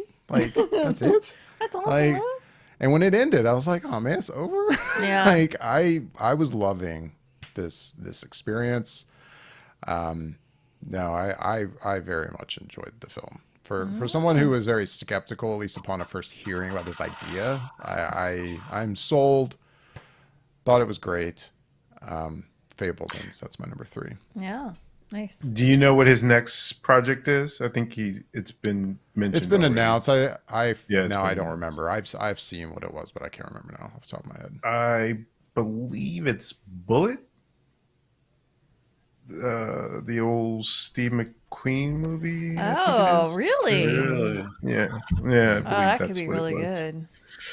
I mean, the thing with Spielberg is no director's gonna want to have hits 100% of the time. But I will tell you, Steven has 9 out of 10 of his films are good films. You might have one that's you go, oh, this is-" but God, 9 out of 10 films ain't bad, guys. Like he defines, I think, movies in our time. Like his films are the ones that made me fall in love with films. Right. Yeah, it's evident One when of you the see first the movies movie. that I remember seeing. I'm sorry, go ahead. No, you go ahead. One of the first movies that I remember seeing in the theater was E.T. Like, I mean, that's one of the first films that I remember seeing. I mean, I actually remember what they were. It was like one of them was Annie, the very old school musical one, Back to the Future, and E.T. Those are the first movies that I remember watching in the movie theater. Yeah, It's I definitely remember seeing those. It, And there's a he is- scene. Oh, go ahead, Michelle. I'm sorry, I was just gonna say he is ingrained in our film DNA for our generation, I think. No, 100%. And in this movie, in The Fablemans, there's a scene that's just completely heartbreaking as you watch it. Oh, yeah. It's just like, oh boy, it gets you, pulls you. There's a All right. couple in there. Anyways, Yeah, for sure.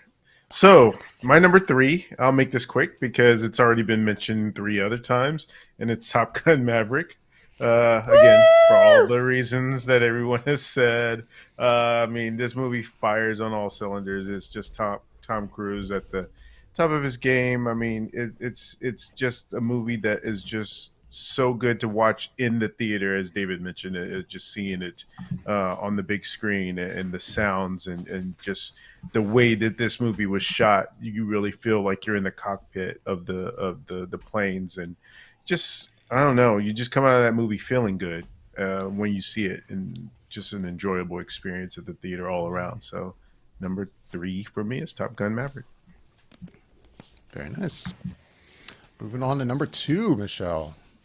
I'm curious to figure out what David thinks. I don't know what number 2 is. I mean, I'm actually unless looking at something really what I quick. think is your number 1 and your number 2, and then I have no idea what your number Yeah, I 1 was gonna is. say, how do you know? I mean, I'm It's pretty her. confident the one I know is her number 1. I'm pretty confident on that one, but Yeah. but yeah, I don't know. I mean, I also feel like I'm just kind of having a brain fart, and you'll say number 2, and I'll be like, oh yeah. So I know it's really stupid, but I have this notebook, right? This notebook, and I've used it for every top 10 show we've ever had that I've been on. So it's like I can look back and see what Oh, nice. I loved. I can look back and see what I didn't see, honorable mentions, biggest disappointments. That's I have it cool. all written down. So I was just looking back because I wanted to see if I real quickly could look where I found this director's directorial debut was that year on my list, because I know it was definitely in my top 10 list. But my number 2 is Jordan Peele's Nope. Wow. Dude, this movie. Wow. I loved I it. never would have guessed. Really? Nice. No, no. I Wow. loved this movie. Like, I went in it super skeptical because, like David, Us just didn't quite hit the same way that Get Out did. Like, I remember I don't even know if I would say I was really disappointed in Us, but I was definitely kind of like, oh, okay, his sophomore one is a little rocky.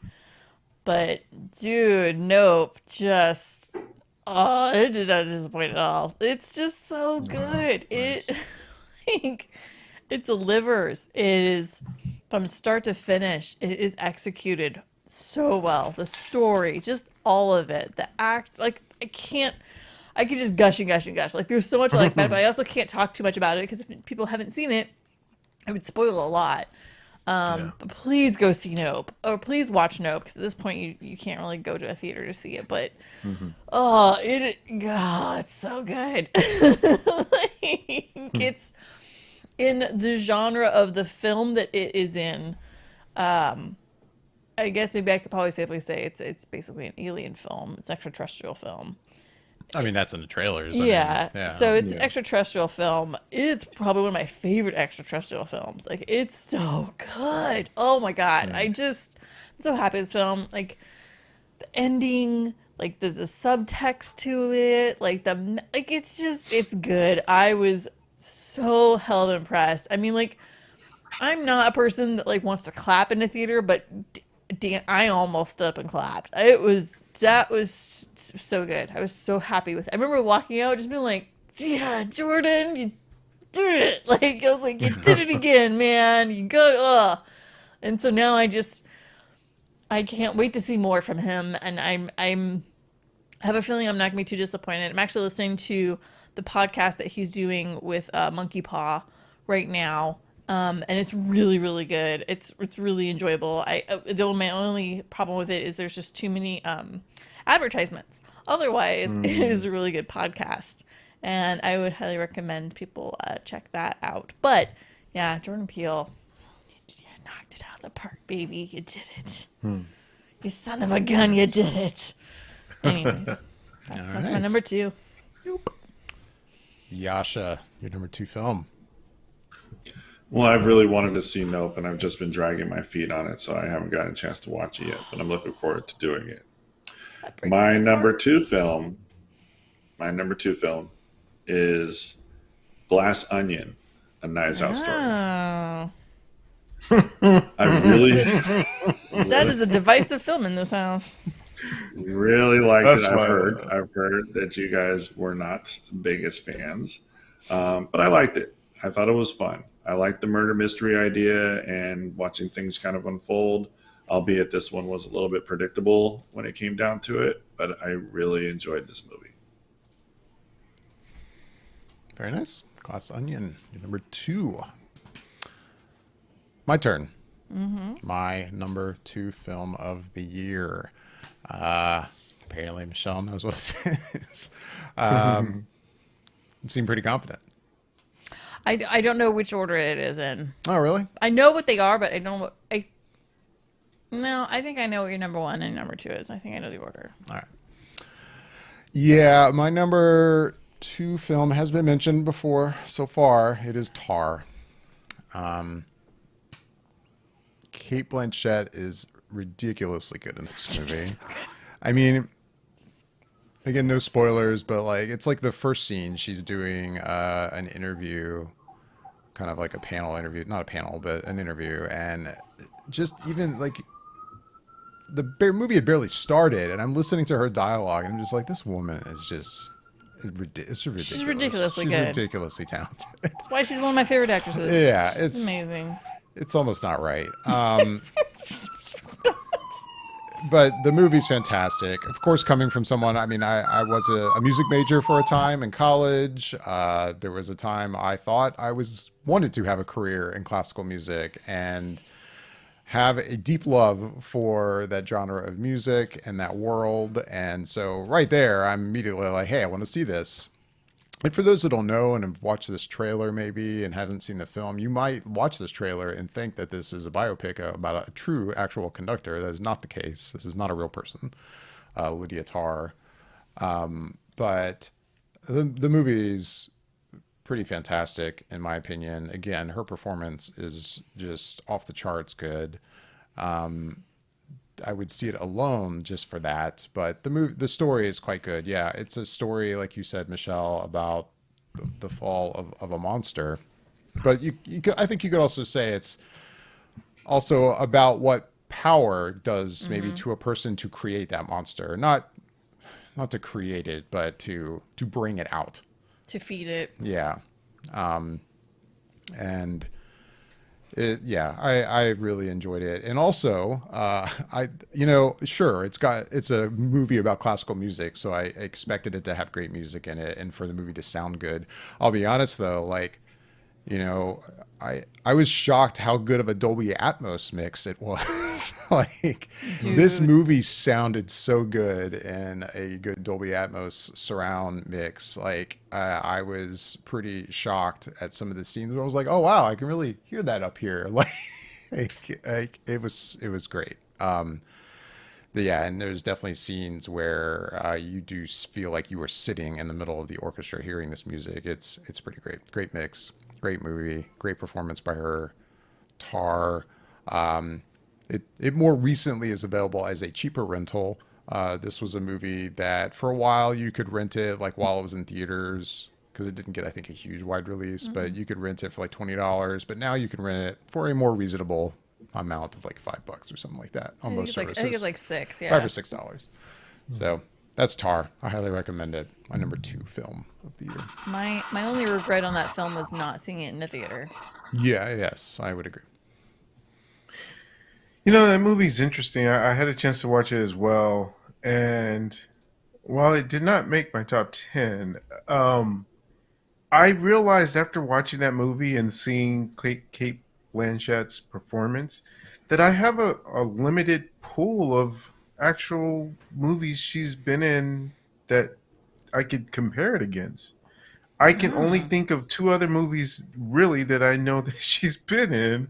that I've seen. Well, maybe more than two, but one's a series, which is the Lord of the Rings series, and then also Thor Ragnarok. And I was like, I don't know that I've seen Kate Blanchett in a lot of her own actual movies. So I was like, I might have to dig into some of her catalog a little bit more to see some of her other performances. Because I've always known she's a great actress, but I don't think that I've seen enough of her own solo starring movies to really have a better gauge of how good she was in this one, even though she is really good in it. I'll send you a list. All right. All right. With that, let me get to my number 2 movie. Yes. My number 2 movie, I freaking love this movie. And I've seen it pop up on a few people's lists, and I'm so glad that it has, because this movie to me represents one of those old school action movies that you just don't see anymore.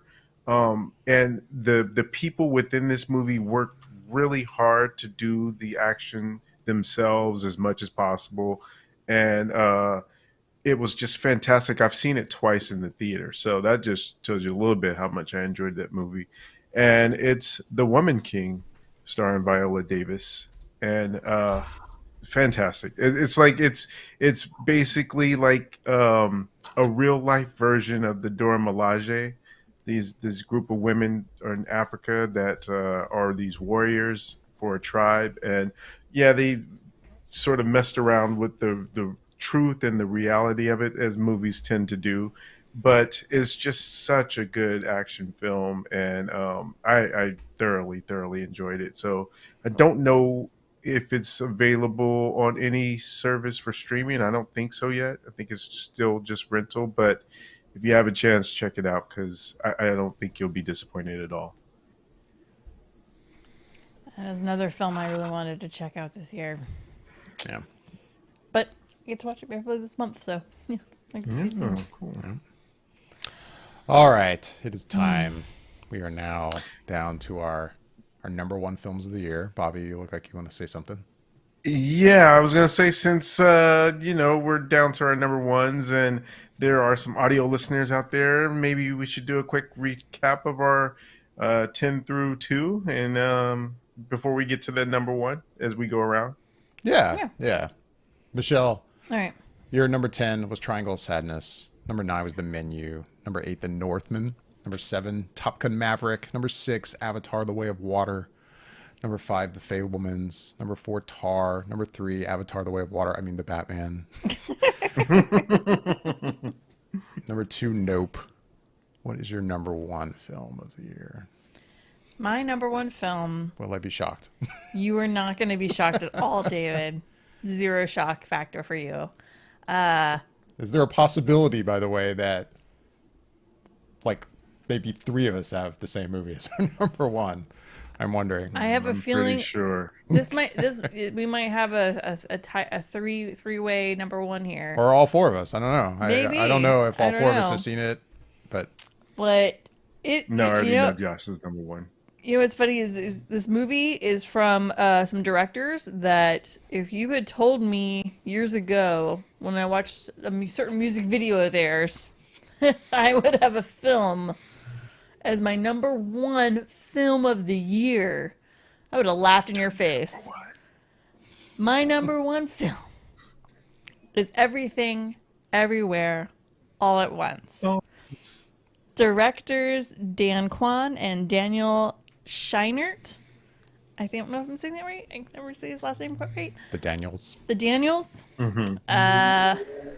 Gosh, it's like, this film it's a lot, and it's a lot, but in a good way.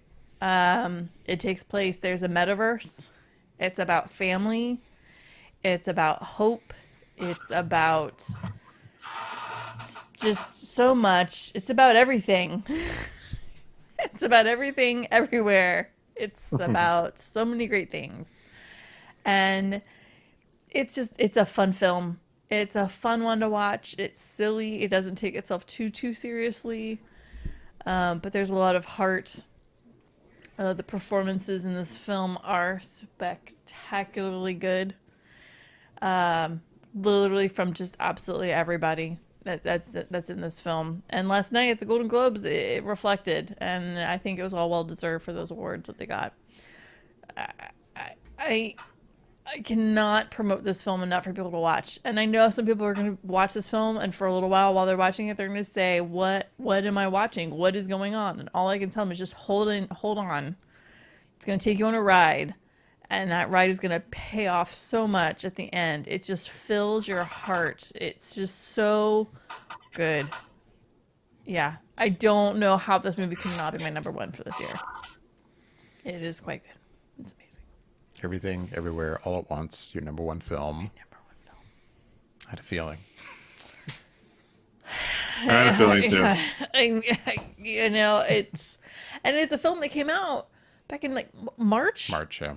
You know, this is a film that came out months ago, and it still resonates, and I cannot wait to watch it again. Like, it's so good. So good.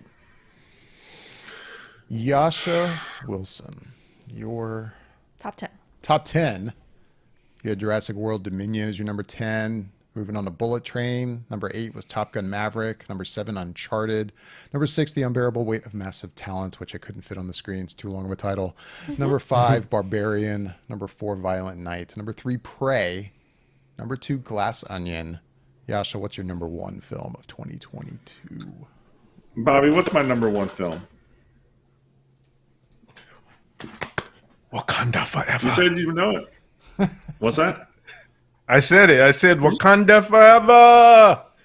No, that is not my number 1. My number 1 film. My number 1 is I'm surprised. Doctor Strange: Multiverse of Madness. Wow,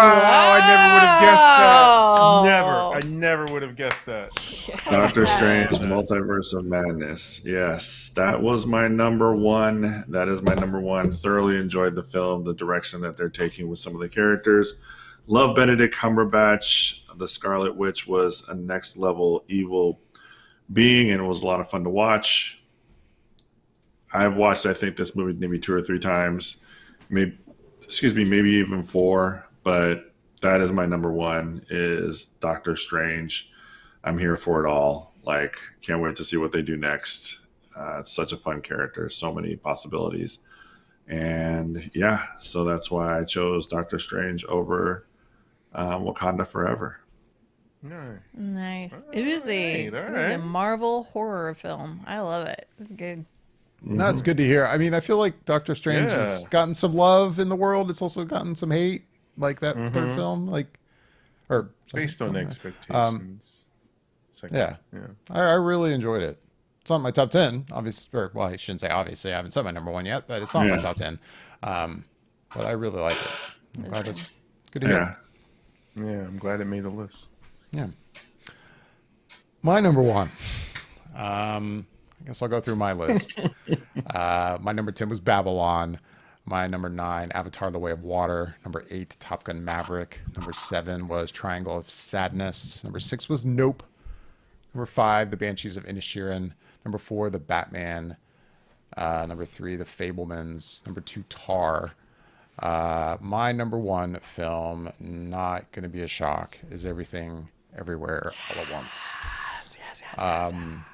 Like you mentioned, Michelle, this came out early in the year, back in March. And I think I remember saying on the podcast, I was like, if this movie isn't my number 1, when we do our top 10 show months from now, I am very curious to see what movie is going to be better than this film. And I can't wait to see it. And I saw some great films recently, and it had been so long since I'd seen Everything Everywhere All at Once. And then, you're seeing recent stuff, and there was a part of me that's like, is it still my number 1? And I had to rewatch it. I actually rewatched it yesterday, and I'm glad I did. It's so good. And it's also like you could watch. I remember seeing this trailer, by the way, and thinking, man, it's an A24 film. It looks fantastic. But man, it looks like it could also just be a mess. Like it's trying too hard to be just like crazy. And it so easily could be a mess. And these filmmakers do such a good job of taking a movie that could so easily be messy and making it coherent and making it where there's not like terrible exposition to make it coherent. It makes sense. You can watch this film. I feel like anybody can watch this film and know what is going on here, and it not be told in this boring way to explain everything. And it's everything that you said about it, Michelle, already. There's a lot of heart and just love in this movie, and I'm very happy for Michelle Yeoh Oh yeah. that it sounds like she was super happy to make this film, and after reading the script, and it's fantastic. If you haven't seen this film yet, I mean, can't recommend it enough. Everything Everywhere All at Once is my number one film of 2022. Well, guess it leaves me, David. It does leave you. Oh, what's Bobby gonna say? Gonna go through your list. Your number 10 was Causeway. Number 9 was Triangle of Sadness. Number 8, Speak No Evil. Number 7, Turning Red. Number 6 was Jackass Forever. Number 5, Avatar: The Way of Water. Number 4, Barbarian. Number 3, Top Gun: Maverick. Number 2, The Woman King. Bobby, what is your number one film of 2022? I will not drag this out. I'll just go ahead and say it. It's Everything Everywhere All at Once. And reasons, same as you guys. And I remember seeing this movie. I wanted to see it in a special way because, as you said, David, the trailers that came out, and I just remember seeing like, okay, I really want to watch this movie. And one of the theaters I had never had a chance to visit at the time was one that I'd heard so much about, and it's the theater in Burbank, the AMC Burbank, and they have the Batman statue outside for anyone that's familiar. And so I went there, and it was in the IMAX, and I couldn't have seen it with a better crowd. It was just so lively, and everyone was just in awe of that movie, as they should be. It was just such a visual treat, and the story, and Kiwi Kwan just being able to be back in a movie since seeing him back in the days of the Goonies and Indiana Jones movies. It's just like, that's such a good heartfelt story of his. But meanwhile, Michelle Yeoh just getting her just do as well in this movie. It's just fantastic. Jamie Lee Curtis does great work as well. And it's just, I think I saw this movie twice in the theater, and then I believe I did still end up watching at least one other time at home. So yeah, there's no way this movie wasn't going to end up being my number one for the year, just because of how much I enjoyed it. And I remember even when we talked about it on the podcast, how much I was gushing over this movie. I just completely fell for it. And it's so fantastic. And as you guys have already said, if you have not watched it, what are you doing with your life? Go watch this movie. You'll probably enjoy it. If not, then I'm sorry. But this was such a great one. And yeah, I can't wait to see what it does at the Oscars. I'm really got my fingers crossed for it. Oh, hard agree. I think Michelle Yeoh did a spectacular job. I think it's going to be tough competition between her and Cate Blanchett for best leading actress. Unfortunately, I think it's going to be rough. I already think it'll be a lock for Kate, honestly. I think it's going to be a lock for her, but like Michelle Yeoh is so spectacular. I'm so glad she got the Golden Globe last night, and it's such a good film. I remember I was tearing up in the theater at the end. Oh, God, it's just so good. Yes. I think this is one of the first times where 3 of us have agreed on the number one. I think it's the most any of us have had number one that's the same. I can't remember. I was thinking about the same thing. No, I think it's the most we've all had the same number one. Like the most of us with the number one. It could be. I can't remember.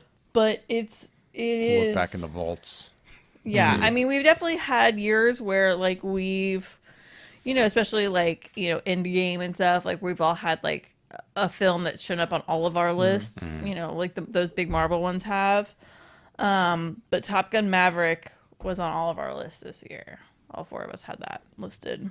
It's the only one I think all four of us had. But yeah. It's interesting. Nice. Very interesting. We did it, guys. Hasty keep We notes. did it. We did did do it. Wow. The top 10. We Man, talked about all the other good stuff. I'm very happy with everyone's list. I feel like a lot of the ones that you guys mentioned will be showing up in my honorable mentions next week. As a little Vice versa. preview. But yeah, I thoroughly respect everyone's list. I think that everyone had some good stuff on their list. Now, Yasha's smiling, but I'm telling you, there's some stuff on your list that I thought was great too. I just didn't make my top 10. They're not bad at all. So, yeah. There's stuff. No, on I figured. your I guys' mean, list, yeah. It's on my honorable. There's some good surprises out there. There are good surprises out there, so it's fun. It's fun when we don't all know what we're going to be putting on the list. It was a solid year. I mean, like, I hate to just be like, this one movie is the one movie that stood out, but I mean, it was a solid year around. There's a lot of movies. Like, my honorable mentions is pretty long this year. It usually is, but this year I feel like last year it wasn't as long. No. Yeah, I agree with that. But yeah.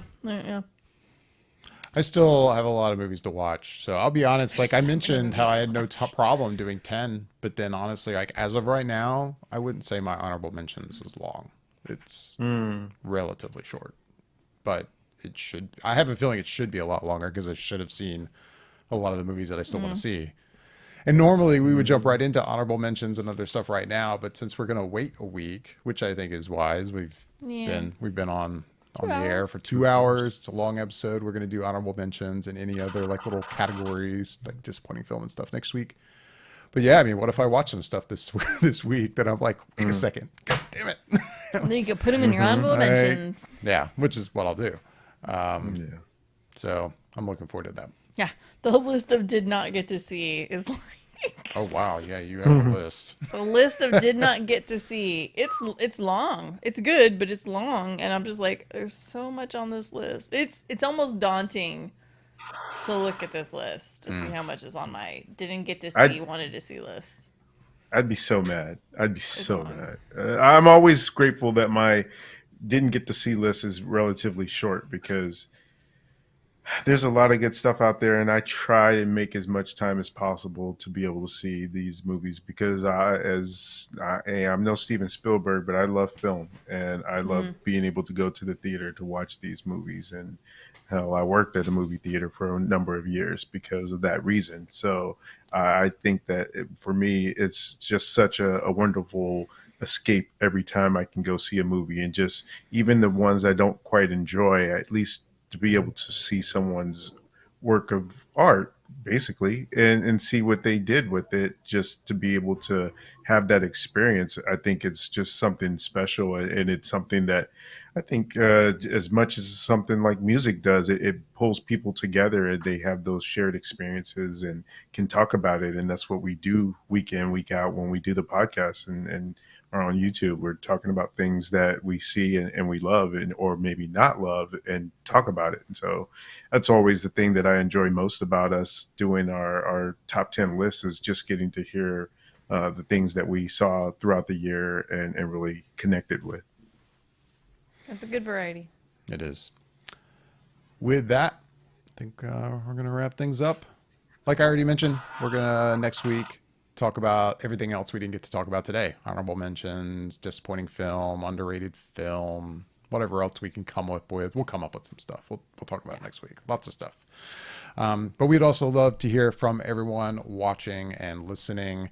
Please let us know what you thought of the show. If you're watching on YouTube, leave any questions or comments down below.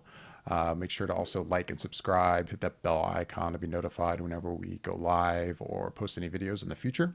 You can also reach out to us on Twitter and Instagram at Flickr_effect. With that, I'm David Lott. I'm Bobby Jackson. I'm Yasha Wilson. And I'm Michelle Hilliard. Thanks for listening, and